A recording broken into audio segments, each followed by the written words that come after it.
Makakompress po ba to? Makakompress po yung fabric. Baka may chance pa.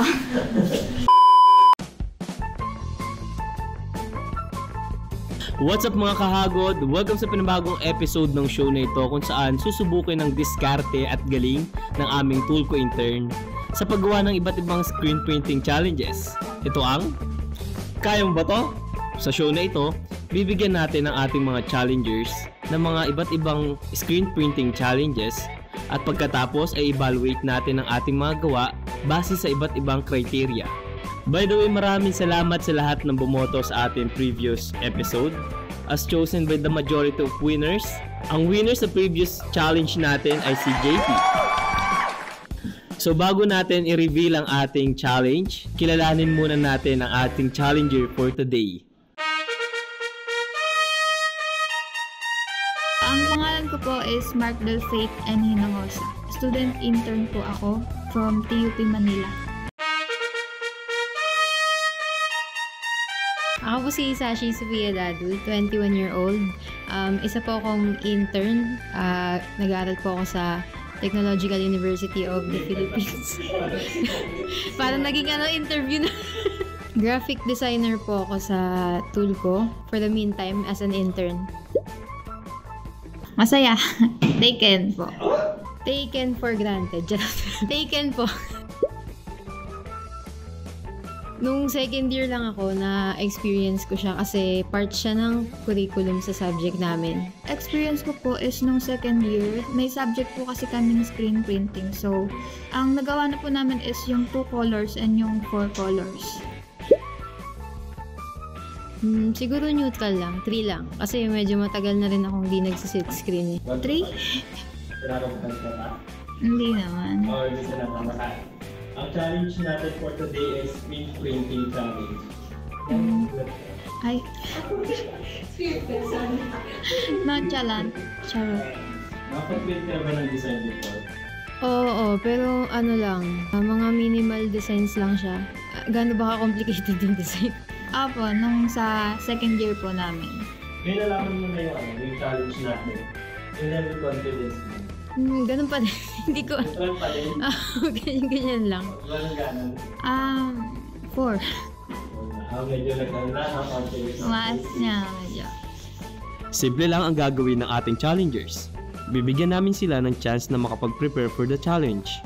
Their output will be evaluated by the following criteria. First, the quality and smoothness of the print. Second, no sign of misregistration. And third, the printing process. Ano masasabi mo kay Sashi bago ka mag-start? Good luck, Sashi. Enjoy na lang tayo dito. Wala man tayong choice. Sash, kaya mo ba to? Kayang-kaya!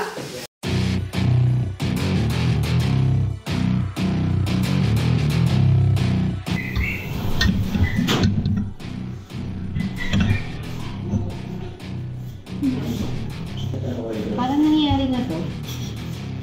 Parang hindi niya ito.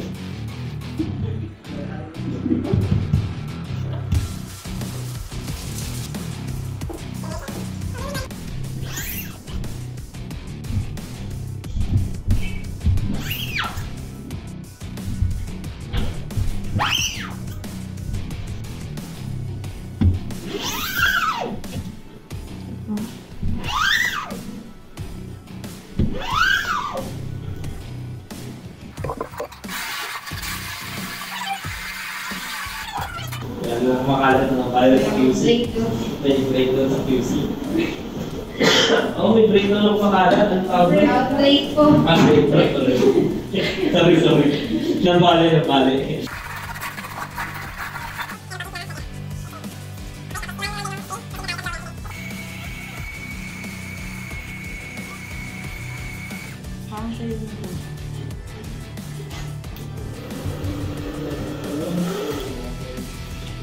Okay na siya.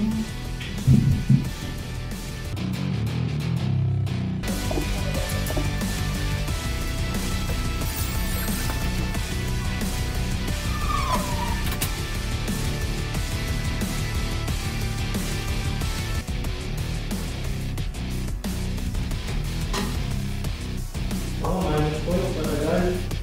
Oo.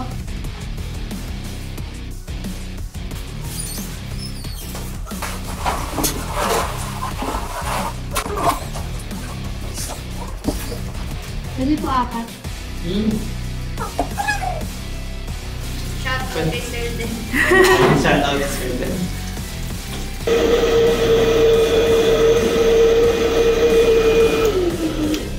Wait lang, cute pa ba ako? Akit na siya. Cute pa din. Baka hagal na ako. Nag-blower ko ba yan? It was at this moment that he knew he fucked up. Wala na. Wait lang.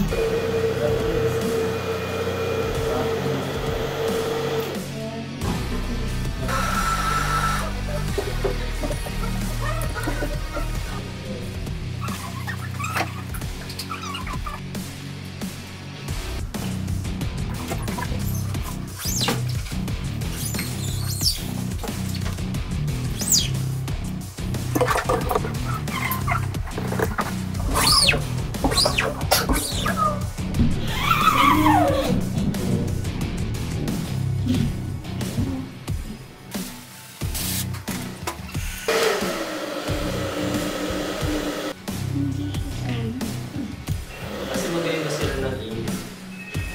Itong ink na to, about tayo kumain dito. So, okay lang po yung may parang crack. Sa final judge.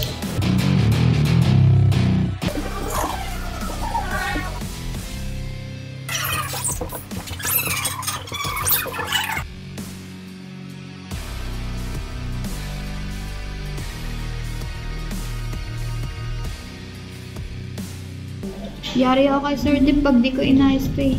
Ang gagal. Shoutout po ulit. Shoutout po ulit, sir.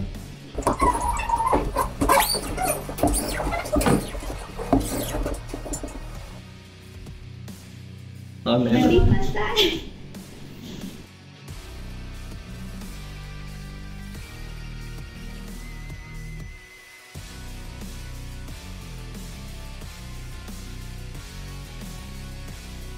Medyo nahirapan ako dun sa sequence ng process kasi medyo matagal na rin akong hindi nag-screen printing. At the same time, lagi ko nakakalimutan mag-blower. Nilalagay ko agad yung next mga screen. Although naranasan ko na siya before yung mag-5 color. Nakaka-enjoy naman siya. Nakakatuwa ma-observe na mabuo yung design. And pinaka-tricky para sa akin yung pagpantay nung sa guide dun sa mga screen. And sa design ko, ewan ko dyan. Nakikita yung yung canvas. Yung dun sa may bandang black tsaka blue. May puti. Ano masasabi mo kay Faith? Good luck sa'yo! Kabahan ka na kasi ako mag-edit. Joke lang. Kaya mo yan! Ano masasabi mo sa challenge natin? Refreshing siya kasi 2 years na po since nag-screen print kami sa TUP. And it's kind of fun din po. Sa process, ang hirap po niyang pantayin kasi pero masaya po mag-ano ng ink. Ang satisfying niya po pag in-squeegee. Sa design mo, kumusta? It's not pantay. It's not pantay. Sorry, Sir Deb. Pasensya ka na. Shoutout naman. Shoutout po sa'yo ulit. Makakompress po ba to? Makakompress po yung fabric. Baka may chance pa. Faith, kaya mo ba to? Kayang-kaya. Maganda siya sa camera, kuya.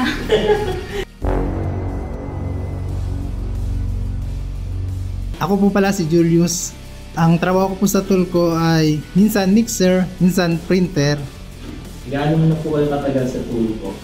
Nasa 15 years na sa tool ko and then 5 years sa printing dati. Experience niyo po sa screen printing. Medyo na rin, marami-rami na rin. Nandyan na yung problema nung umpisa pa lang, nag-uumpisa, may mga off-ridge, manipis. Pero nung habang tumatagal, kahit pa paano, medyo okay na rin. Ano ang relationship status ni Sir Jolo?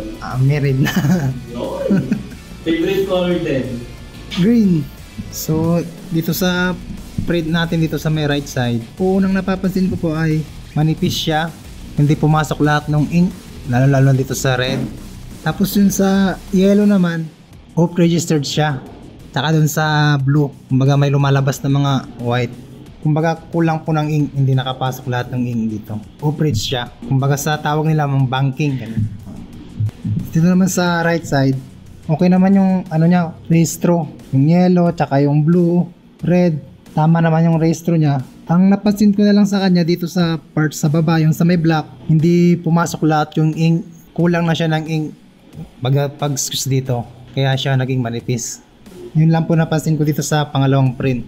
Tapos ang napansin ko po sa pag-print po nila, yung hawak po nila ng squeegee is nakaganito. So sa atin kasi sa tool ko, kailangan mas maganda talagang gamitin nakaganito kasi nakadesign talaga yung squeegee natin para madali siyang i-45 degrees. Ang tip ko lang sa pag-print ko, kailangan laging may laman yung squeegee natin. Pwede naman tayo mag-start sa baba, pataas. Basta yung make sure natin yung screen natin hindi siya mag-move, naka-fix lang siya. Tapos pabalik, mayroon pa ring pintura o kaya ink para mas malalagyan lahat ng design natin at may iwasan natin yung mga like manipis. Classic naman po yung ginamit kaya medyo malabnaw lang siya. Moderation lang yung diin natin siya. Hindi masyadong madiin, hindi masyadong magaan. Kailangan saktong diin lang. So yun din ang tip ko sa mga nagsisimulang mag-screen printing, lalo sa mga beginners. Malalaman nyo naman po yan pagka in-printan nyo at makikita nyo yung screen nyo na hindi buo yung design pag-angat. Makikita nyo may mga maiiwan. Ibig sabihin, kulang pa siya ng diin. So ang pipiliin ko, ito na lang yung pipiliin ko. Kunting improve na lang siya kasi dito na lang yung problem niya. Pag nalagyan pa ng ink siguro pag okay na siya sa practice pa. So ang tip ko lang sa yung sa setup po natin ng screen, kailangan lang siya nakabangga dito tapos nakadikit yung dalawang guide para maiwasan po natin yung misregistration. Kasi pag nakaangat po siya, sigurado pong off-edge na po yung design natin. So ang napansin ko kasi pag lapag nila, ginagalaw-galaw lang nila yung so kailangan paglagay talaga pagbangga. Congratulations Sashi!